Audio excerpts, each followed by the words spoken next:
Picture Plymouth post-Civil War with a great big hotel that was the talk of the area.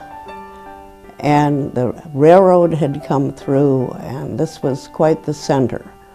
And these 14 girls really wanted to become educated and cultured. They thought they needed a library, but there was no library in Plymouth. And they thought, well, maybe we could start a library.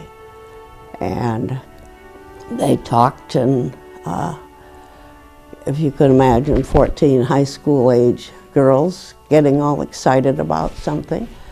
And they certainly were. And I thought, well, they don't have any books. They didn't have any money to buy books. So what do? They put on food sales, fairs, musical little programs, and the town was very generous, and they were given quite a bit of money. And when they had some, they went and bought some books. Where do you buy books in Plymouth? You don't. But don't forget, the train came to Plymouth. So a group of them went to Boston and bought books and came back. And where did they put the books? There was a gentleman in town named Jim Langdon, and he was the stage driver. And he also had the freight concession. Stagecoach driver, yes. In his younger days, he used to drive to Concord and to Dover, Portsmouth, to Canada, and he had various routes. And he also had the early day freight.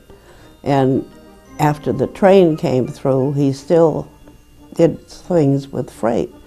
And he had a freight office on Main Street in one of the wooden frame buildings, and he donated the upstairs to the young ladies, and he provided them with a stove, tables, lamps, and chairs, and that's where they started their library. And they kept earning money, and people who stayed at the hotel, I'm sure, were very generous too. And one gentleman was just so enthralled with the fact that these girls were doing this, that he gave them $500. And back then, that was a lot of money. And that was John Bartram, who was a guest at the hotel. And so slowly, this library came to be in existence up over the freight office. And then there was a gentleman in town, Henry Blair. He was a senator, and he had come from Campton, and he had a law office here in Plymouth, and his law partner was William Leverett, who was the father of one of the young ladies. And Senator Blair was just so excited about this library thing that he decided that they needed a place of their own. And his wife was quite a cultured lady, and I'm sure the young ladies wouldn't have minded being like her. She was in an anthropology organization in Washington, D.C., and natural science organization. She was vice president of the National Federation of Women's Clubs, and she had written a book. And so she was quite a gal, and I'm sure she pushed Senator Blair to maybe give these girls a little hand. And downtown on South Main Street, there was an old dilapidated building, And that building had a wonderful history. And Senator Blair felt that this building needed to be recognized. And it was the frame of the old courthouse that had been started in 1774 as the first courthouse in Plymouth. And it was begun to be built down by the railroad station, but in those days the railroad station didn't exist. It was an early hotel. And back then they had pillories and whippings for punishment, and the innkeeper's wife did not think that that would make very good, outside entertainment for the guests. So she asked her husband, "Can you get the county to move that thing?" Well, it was just a frame at that point. And so he gave some land up at the corner of Russell and Pleasant Street for the new courthouse. And so the courthouse was built up there. And it was a 36 by 36 foot building. And that courthouse was used for 50 years. And in that courthouse, Daniel Webster pled his first criminal case in 1806. And the building is known as the Daniel Webster Courthouse. But this dilapidated building down on Main Street didn't look like any courthouse. And Senator Blair bought it. It had been used for a schoolhouse, a paint shop, a carriage maker's wheelwright shop, and it had been abandoned. But Senator Blair recognized it for what it was. It was the old courthouse. And so he bought it, and he arranged for it to be moved up behind what is now the town hall and where what is now the Historical Society. And he paid to have it refurbished and made into a little library. And he got a lease, a 100-year lease from the county, and the county said they might use the land, use the, landscape it, do whatever they wanted around it. And the only thing the county wanted was one room down in the basement that they could use for wood to heat the new courthouse, which now was, today it's the town hall, but back then it was the county courthouse. And they wanted the room for storage and whatnot. And in the lease, it says that they were not allowed to house prisoners in the basement. So I'm sure the young ladies felt safe about that. And Senator Blair paid for all this, and back then he spent $1,000 on the building. And that was their library. And he gave it to the young ladies for their very own. And at that time, only one of the young ladies was old enough to vote. But in order to accept this wonderful building, they had to be incorporated. So back then, to get incorporated, they had to have it be done by an act of the legislature. So those 14 girls were incorporated by the legislature in, I believe it was 1878. And then they were in business.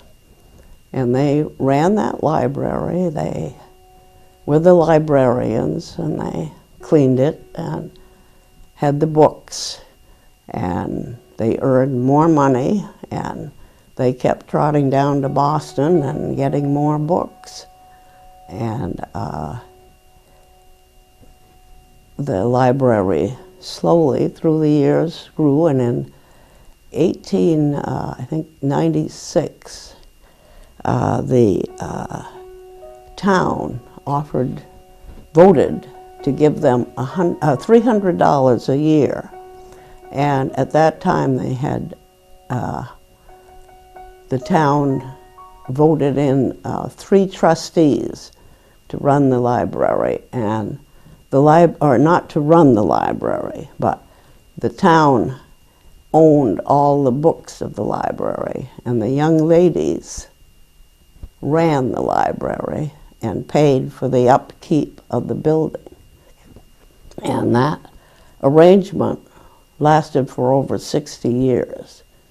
The town owned the books and bought the books, and the young ladies ran the library.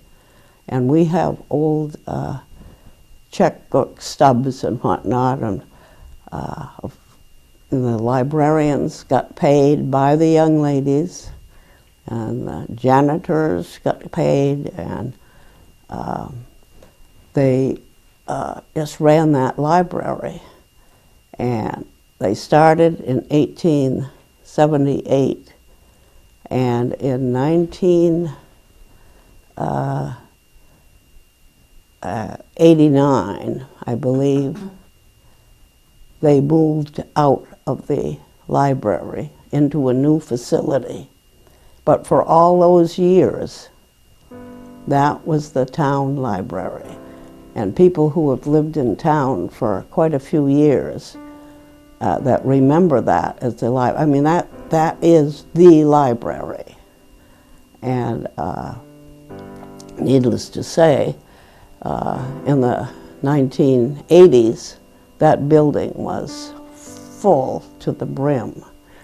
And they were thinking that somehow we've got to have a new library, but the young ladies couldn't do that.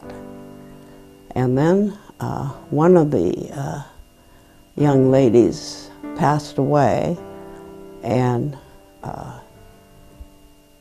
gave the young ladies $250,000. And with that money,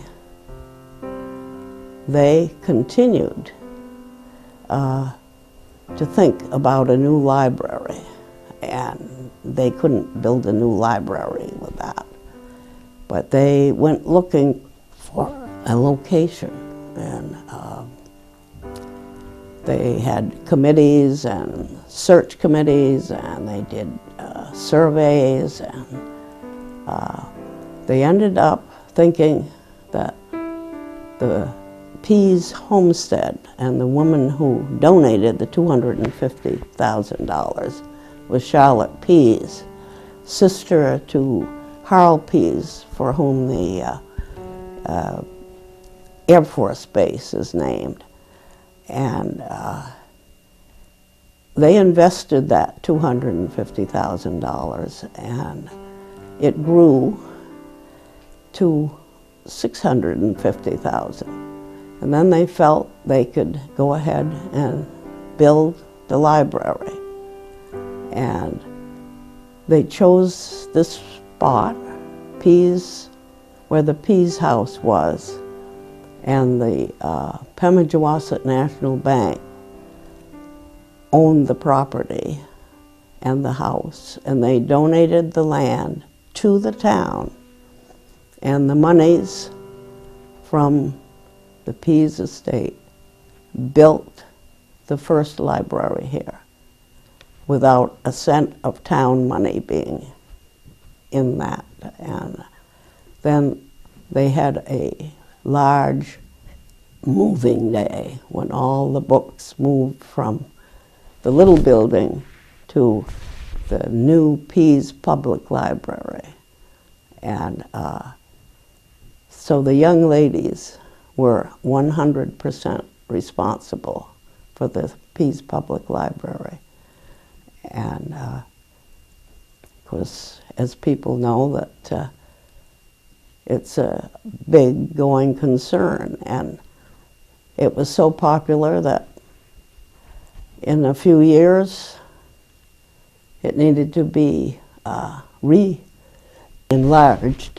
and the young ladies in the town decided on an enlargement, and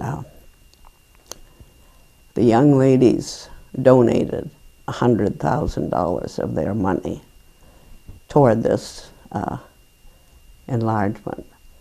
And the young ladies to this day are still in existence, and they do contribute to special things here at the library.